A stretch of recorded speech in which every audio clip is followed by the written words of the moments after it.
नमस्कार, आपका स्वागत है। दोस्तों, आजकल कई लोग ऐसे हैं जो कि अपने आप को बर्बाद करने में लगे हुए हैं, क्योंकि कुछ लोग दान करते वक्त ऐसी चीजों का दान कर देते हैं कि जिनका दान नहीं करना चाहिए। और श्री कृष्ण भगवान जी कहते हैं, जो भी व्यक्ति इन 7 चीजों को दूसरों को देते हैं तो वह व्यक्ति अपने आप को बर्बाद कर रहा है, अपना भाग्य खराब कर रहा है। अगर आप भी इन 7 चीजों में से किसी दूसरे की भलाई के लिए उसे दे रहे हो तो समझ लो आप अपनी जिंदगी को बर्बाद कर रहे हो। आजकल दोस्तों, कौन नहीं जानता, बाघ बताए गए उपाय कई लोग अपने घर में 100% विश्वास के साथ उनके बताए गए रास्ते पर चलते हैं और घर की दिशा और दशा दोनों ही बदल देते हैं। आजकल इंसान ही अपने पैरों पर कुल्हाड़ी मारने लगा है, अर्थात कहने का मतलब यह है कि खुद ही गलती करता है, फिर कहता है, हे भगवान, तुमने मेरे साथ ऐसा क्यों किया। ऊपर से भगवान को दोष देने लगता है। और आप भी यह गलती अपने घर में कर रहे होंगे। कभी आपके घर में नेगेटिव ऊर्जा का आना शुरू हो गया होगा, और जब हम इस तरह के काम करते हैं घर में तो घर की दशा और दिशा दोनों ही बिगड़ जाती है। दोस्तों, भूल कर भी इन 7 चीजों को किसी को भी ना दें, नहीं तो आपको सड़क पर आने में कुछ वक्त लगेगा। भगवान श्री कृष्ण के अनुसार मनुष्य को अपने घर की चीजें भूल से भी दूसरों को कभी उधार में अथवा भेंट में नहीं देनी चाहिए। इन चीजों के साथ ही घर से लक्ष्मी भी चली जाती है। हमें बचपन से ही सिखाया जाता है कि दूसरों की मदद करने से, दूसरों को दान देने से मनुष्य को पुण्य मिलता है। भगवान श्री कृष्ण के अनुसार जो मनुष्य अच्छे कर्म करते हैं उन्हें उसका अच्छा फल ही मिलता है। परंतु कुछ चीजें ऐसी होती हैं जो आपको भूल से भी दूसरों को नहीं देनी चाहिए, क्योंकि ये चीजें अगर आप दूसरों को देते हैं तो इन चीजों के साथ आपके घर की सुख समृद्धि भी चली जाती है, क्योंकि इन्हीं चीजों के साथ आपके घर की शांति सुख समृद्धि जुड़ी हुई होती है। अगर ये चीजें आप दूसरों को दे देते हैं तो आपको दरिद्रता का सामना करना पड़ सकता है। कई लोग कहते हैं, ये हमारा घर वास्तुशास्त्र के अनुसार चलना चाहिए। अगर जो व्यक्ति वास्तुशास्त्र के अनुसार नहीं चलता है तो उसके घर में बर्बादी के लक्षण दिखने लग जाते हैं। आपको बर्बाद नहीं होना है, आपके घर को बचाना है। आपके घर में रहने वाले हर सदस्य ठीक रहे। रसोई घर में ये गलती मत करना कभी। और ईश्वर कहते हैं कि जो भी व्यक्ति अच्छे तरीके से पूजा पाठ करता है उसे मैं स्वीकार करता हूं, उसकी हर मनोकामना को मैं पूरा करता हूं। वीडियो में आगे बढ़ने से पहले अभी ही वीडियो को लाइक कर और नीचे कमेंट बॉक्स में लिख दो, सच्चे दिल से जय महालक्ष्मी। दोस्तों, विष्णु पुराण में इन चीजों का उल्लेख किया गया है। इन चीजों का संबंध मां लक्ष्मी से माना जाता है और हम सभी जानते हैं कि मां लक्ष्मी का हमारे जीवन में कितना अधिक महत्व है। जिसे घर पर मां लक्ष्मी की कृपा होती है वहां पर सदैव धन, वैभव, सुख, शांति का आगमन होता है। अगर महालक्ष्मी किसी कारणवश रुष्ट हो जाती है तो घर से सुख, संपत्ति और वैभव भी नष्ट हो जाता है। इसलिए आप यह ध्यान में रखें कि अपने घर में मौजूद ऐसी चीज है जिनका संबंध मां लक्ष्मी से है, दूसरों को कभी उधार ना दें। जो भी व्यक्ति आज इन 7 चीजों को अच्छी तरीके से जान लेगा तो वह व्यक्ति किसी को भी नहीं देगा और उसके घर में सुख शांति रहेगी। आज दोस्तों, कुछ भी हो जाए, आप इन 7 चीजों के बारे में जानकर ही जाना है। व्यक्ति चाहता है कि उसके जीवन में सुख शांति बनी रहे और घर पर धन का अभाव न रहे, लेकिन केवल मेहनत करने से व्यक्ति की यह चाहत पूरी नहीं होती है। कई बार ऐसा होता है, आमदनी अच्छी होने और खूब मेहनत करने पर भी घर पर धन का अभाव बना रहता है। इसका कारण है जाने अनजाने में हुई गलतियां। शास्त्रों में ऐसी कई नीतियों के बारे में बताया गया है जिसका पालन करने पर जीवन की कई समस्याएं दूर हो जाती हैं। दोस्तों, इतना ही नहीं, इन नीतियों का अनुसरण करने पर घर परिवार में सदैव खुशहाली बनी रहती है और मां लक्ष्मी की कृपा से कभी पैसों की कमी नहीं रहती है। गरुड़ पुराण, जो कि हिंदू धर्म का महत्वपूर्ण ग्रंथ माना जाता है, इसमें ऐसी कई बातों का उल्लेख मिलता है जो कि गरीबी और दरिद्रता का कारण बनती है। अगर आप इन कामों को करते हैं तो आज ही इसे छोड़ दें, वरना कई तरह की परेशानियां झेलनी पड़ सकती है। अब यहां पर कुछ दोस्त ऐसे भी होंगे जो हमारी बातों को हल्के में लेंगे, क्योंकि उन्हें वास्तुशास्त्र का ज्ञान नहीं है। इस पर एक कहावत भी प्रचलित है कि बंदर क्या जाने अदरक का स्वाद। अर्थ ये है, कोई भी व्यक्ति वास्तुशास्त्र के बारे में नहीं जानता है तो फिर इन उपायों में या वीडियो देखने व विश्वास ही नहीं करता है। इसलिए सही सटीक 100% जानकारी के साथ में जानने के लिए इस वीडियो से जुड़ जाना दोस्तों। वीडियो को आगे बढ़ाते हैं।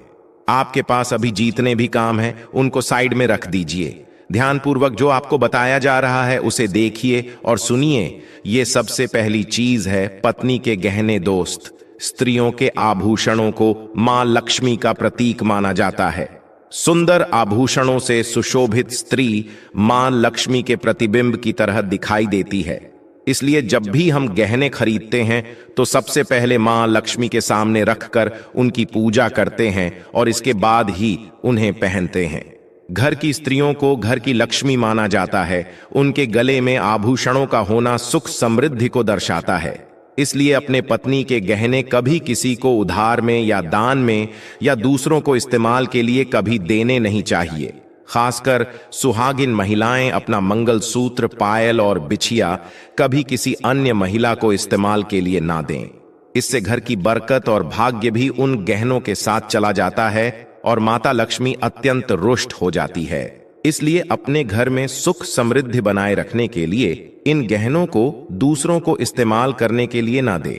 दोस्तों, कई महिलाएं तो ऐसी भी होती हैं जो कि अपने गहने पसंद नहीं आती हैं और दूसरी महिला के गहने की शैली और बनावट पसंद आती है, जिसके कारण महिलाएं अपने गहने पहनने के लिए एक दूसरे से बदलाव कर लेते हैं। परंतु दोस्तों, ऐसा करना मतलब है कि आप अपने से मां लक्ष्मी जी को रूठ कर रहे हो और घर से बाहर भेजने की तैयारी कर रहे हो, क्योंकि आभूषण या गहने महालक्ष्मी जी का प्रतीक होता है और आपके अपने गहने ही आपको पहनने चाहिए। किसी को भी दूसरे के गहने नहीं पहनने चाहिए। दूसरी चीज है जादू। दोस्तों, जादू जो सफाई के लिए काम आता है, हमारे घर से नकारात्मक ऊर्जा को दूर करता है, उसे मां लक्ष्मी का प्रतीक माना जाता है। ऐसा माना जाता है कि जादू में मां लक्ष्मी का निवास होता है। इसलिए अपने घर की जादू कभी किसी को उधार में या उपयोग के लिए ना दे। अगर जादू खराब हुई है तो उसे किसी प्रवाहित जल में बहा दें, लेकिन उसे किसी को उधार में ना दे या कचरे में ना फेंके, क्योंकि अगर आपके घर की जादू कोई दूसरा उपयोग करता है तो इसका असर आपके घर की सुख शांति पर पड़ता है। इसके साथ यह भी बात ध्यान में रखें कि दूसरों के घर की जादू का अपने घर में कभी प्रयोग ना करें, क्योंकि ऐसा करने से उनके घर की नकारात्मक ऊर्जा आपके घर में आ सकती है। आपको हमेशा जादू को छिपाकर रखना चाहिए। इसे ऐसी जगह रखें जिससे बाहर से आने वाले व्यक्ति की नजर इस पर ना पड़े। यदि आप जादू को खुली जगह पर रखते हैं तो घर में वास्तु दोष लग सकता है। इसके साथ ही आपको टूटी हुई जादू को भी घर से तुरंत बाहर निकाल देना चाहिए। लेकिन आपको इस बात का ध्यान भी रखना चाहिए कि कभी भी जादू को बिस्तर के नीचे नहीं रखना चाहिए और इसे किचन में भी नहीं रखना चाहिए। इससे आपके परिवार के लोगों के बीच लड़ाई झगड़े बढ़ सकते हैं। आपको इस बात का ध्यान रखना चाहिए कि जादू पर कभी पैर नहीं लगाने चाहिए। यदि आप जादू को पैर लगाते हैं तो यह माता लक्ष्मी का अपमान करने के समान होता है। जादू को पैर लगाने से घर में वास्तु दोष हो सकता है और आपको आर्थिक हानि भी हो सकती है। अगर आप घर में जादू रखती है तो इसे रखने के सही वास्तु नियमों के बारे में जरूर जान लेना चाहिए, जिससे आपकी आर्थिक स्थिति अच्छी बनी रहे और घर में खुशहाली आई। कभी भी आपको घर के किसी भी व्यक्ति के घर से बाहर निकलते ही आपको जादू का इस्तेमाल नहीं करना चाहिए।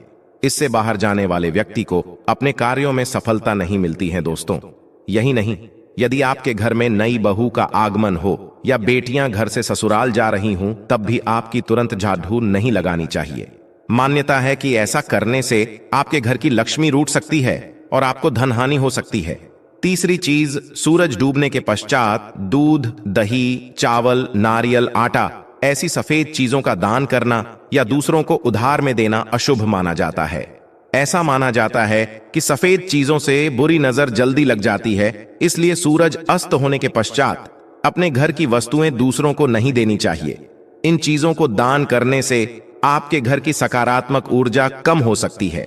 अगर आप किसी को देना ही चाहते हैं, उन्हें बाजार से खरीद कर दे सकते हैं, परंतु अपने रसोई घर से उठाकर भूल से भी दूसरों को ना दें। खासकर नमक तो भूल से भी नहीं देना चाहिए।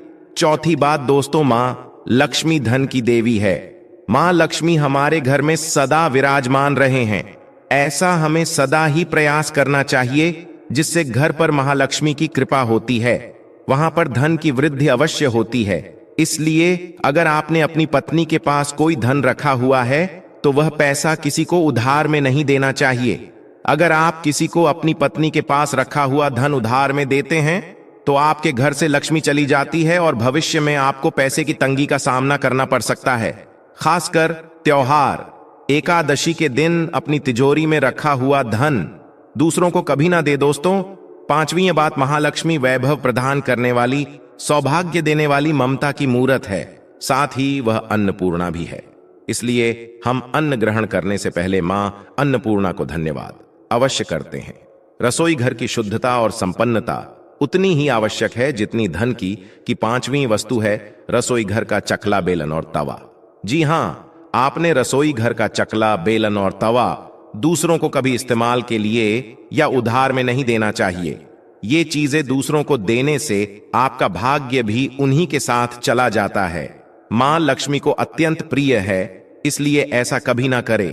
अपने घर का चकला, बेलन या तवा दूसरों के उपयोग के लिए कभी ना दे, नहीं तो आपके घर में दुर्भाग्य का वास हो सकता है। दोस्तों, छठवीं चीज है नुकीली वस्तु जैसी चाकू, कैंची तथा तलवार आदि भी कभी दान में नहीं देना चाहिए। ज्योतिष विद्या में ऐसा करना नुकसानदायक बताया गया है। माना जाता है कि नुकीली वस्तुओं का दान करने से परिवार की सुख शांति भंग होती है। इसके अलावा घर के सदस्यों के बीच तनाव बढ़ने के साथ और रिश्ते खराब होने की भी आशंका रहती है। कई बार लोग अन्य चीजों के साथ स्टील के बर्तन भी दान में देते हैं, लेकिन ज्योतिष शास्त्र के अनुसार स्टील के बर्तनों का दान करना हमारे घर के लिए अशुभ हो सकता है। धार्मिक मान्यताओं के अनुसार स्टील के बर्तन दान करने से परिवार की सुख शांति भंग होती है और झगड़े आते हैं। इसकी वजह से घर में आर्थिक तंगी बनी रहती है। इसलिए स्टील के बर्तन दान करने से बचना चाहिए। अगर आप भी स्टील का बर्तन दान करते हैं तो आगे से ना करें। कभी भी प्लास्टिक से बनी चीजों का दान नहीं करना चाहिए। सूर्यास्त के बाद प्याज और लहसुन दान नहीं करना चाहिए। दोस्तों, सातवीं चीज है फटे हुए ग्रंथ और किताबें। माना जाता है कि कभी भी फटे हुए ग्रंथ और किताबों का दान नहीं करना चाहिए।